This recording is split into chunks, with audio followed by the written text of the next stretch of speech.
Hey everybody, another example for you. This time we're going to take a look at both is this polar or not and what things will it dissolve in. So let's take a look at CHBr3. So first thing we do is an NAB table, look at how many electrons it would need. If it were all off by itself, how many are available for bonding based on where it is on the periodic table, and then how many bonds are going to be formed.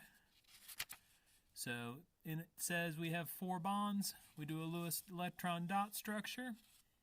So it looks like that. Notice we have only 2 electrons on the hydrogen, 8 on all the other things. All single bonds for this one. Have to make a 3-dimensional model.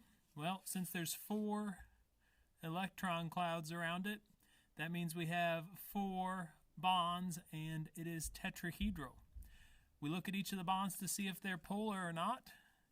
Well, that's point 3. Point 3, is that polar? Nope, that's not polar. Point 4, is that polar? Nope, point 4 and below is not polar. So that means all the bonds are nonpolar. That means this molecule is in fact nonpolar. Notice I did not draw any bond polarity arrows on here because there are no polar bonds. Hey, this is nonpolar, so let's take a look at what kinds of intermolecular forces it's going to have. Will it have London dispersion? Yes, it will, because every molecule can form temporary dipoles where the electrons are all piled up on one side of the molecule or the other.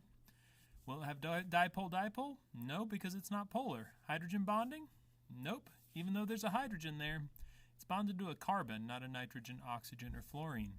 Not a polar enough bond to cause hydrogen bonding. So what will this dissolve in? Will it dissolve in water? Not so much, because water is attracted to water so much that this stuff can't get in between. That can't do polar bonding. Will it dissolve in oil? Certainly. Oil molecules aren't attracted to each other very much, so this can slip in between them nicely and dissolve. Thank you. See you in the next video.